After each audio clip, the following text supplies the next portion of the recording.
Calaroga Shark Media.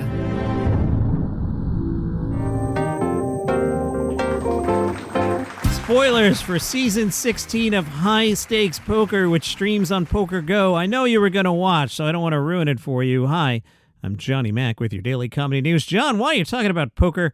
Because Kevin Hart was on the show. We are told with nearly $1 million in front of him, Kevin Hart had a rough night. So I don't understand any of this. So here's Kevin Hart. He's playing against somebody else. There's $544,000 in the pot. We're told his opponent improved to the nut flush on the first run out. You know what that sentence means. I don't. And on the second run out, Kevin Hart's misfortune increased as the board left him drawing dead on the turn. A few hands later, Kevin Hart looked down at the $4,000 double straddle live and lots of action in front of him.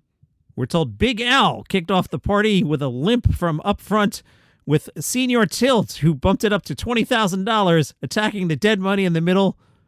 Kevin Hart opted to flat the raise with his jacks. I love reading this story to you because the words are in English, but I don't understand a word I'm telling you. So anyway, Kevin Hart had to buy back in, but the majority of his $500,000 rebuy vanished in two pots. And Kevin Hart lost. His losses eclipsed the $1.4 million mark. Someone will have to send me cliff notes on what I just told you. Jim Gaffigan caught up with the GoldenGlobes.com.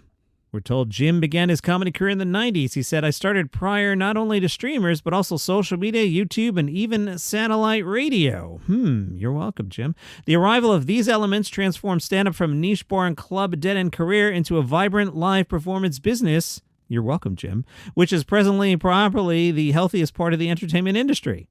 Jim says, stand-up comedy is about listening. I feel most good comedians understand that comedy, like liberty, is ever evolving. The concept of personal liberty or irreverence in the 1920s was very different from what we now have in the mid-2020s. I feel like he's changed topics here, Jim Gaffigan said. These changes can be incremental or dramatic, but if one is listening, you can pick up trends on social norms. If you're a comedian who primarily deals in irreverence or shock, these changes can feel punitive and unnecessary. If you talk about being lazy and complain about your children, that's pretty evergreen. Jerry Seinfeld and Nate Bargatze kind of had a conversation for Forbes. Nate told Jerry, I had a joke about being older, that if the TV captions are on, I'm not taking them off. I'm not saying I deliberately put them on, but if they're on, I'm not at a stage where I don't want them on. I have a whole thing I'm doing because I'm 46, so I'm like the old of the young. I get to 50, which is the young of the old. Once you get to 50, you're like, well, I could beat up everybody above me, but the back end of the 40s is the frustrating part because you're like, I bet I can clear that fence, and then you need to be 50 to go, why would I want to clear that fence? Jerry says 40s is the most dangerous time because you don't really know that you're not young anymore. Nate chimed in, and at 50, you accept it. And what I say in the joke is that's why everybody tells you when they're 50. No one tells you their age. They go from like a child to quiet to like 50s. Then they're just walking around, just like 53 years old. They start yelling it, and you're like, all right. Jerry said, I like when people go, I don't want to date myself.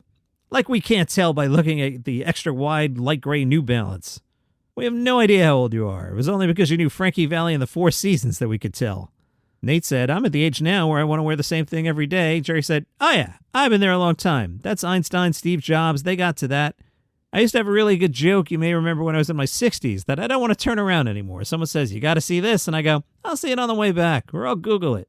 I'm 71 now with nothing funny about the 70s. I can't even tell them because they'll get depressed. Jerry asked Nate Bargatze, what was it like making the movie? Oh, boy.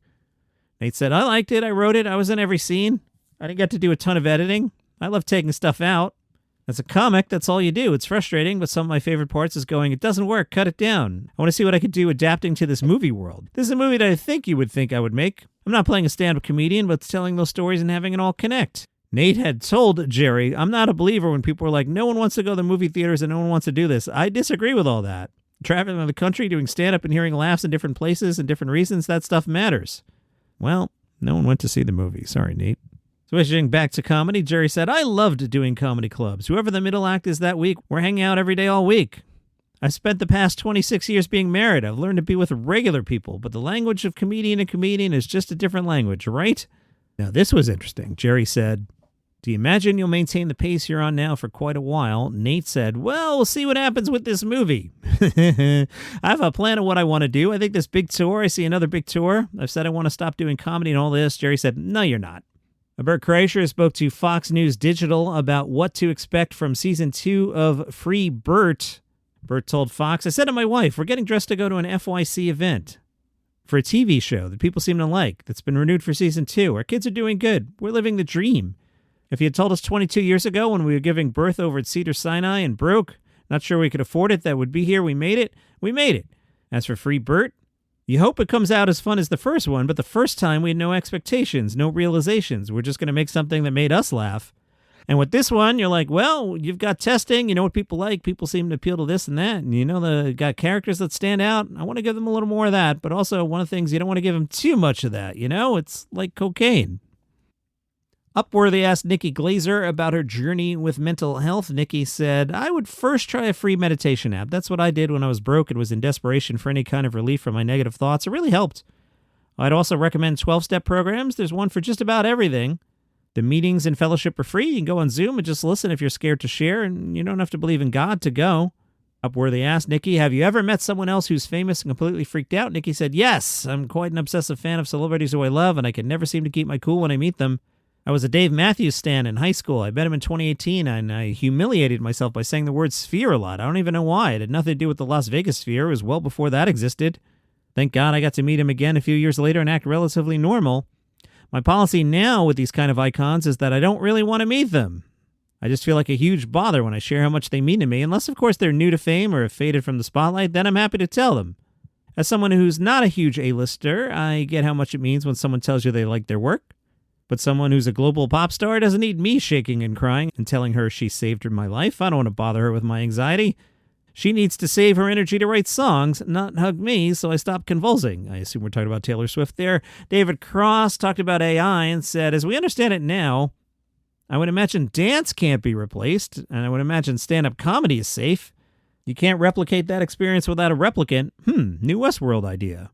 And he pitched New Westworld, but said, but it's all crappy stand-ups. Who knows where the F it's going? It's clearly not going to be regulated. I mean, not with the current people in office that won't regulate anything. Send your letters to David Cross. And the Toronto Guardian caught up with local comedian Kendall LaBella. LaBella self-describes as like if a TED Talk and a panic attack had a child, and that child was raised exclusively on Much Music and YTV from the 90s. Part sermon, part garage sale, part disco party. Favorite comedian growing up? Mr. Bean, obviously a silent genius. That man was my Richard Pryor.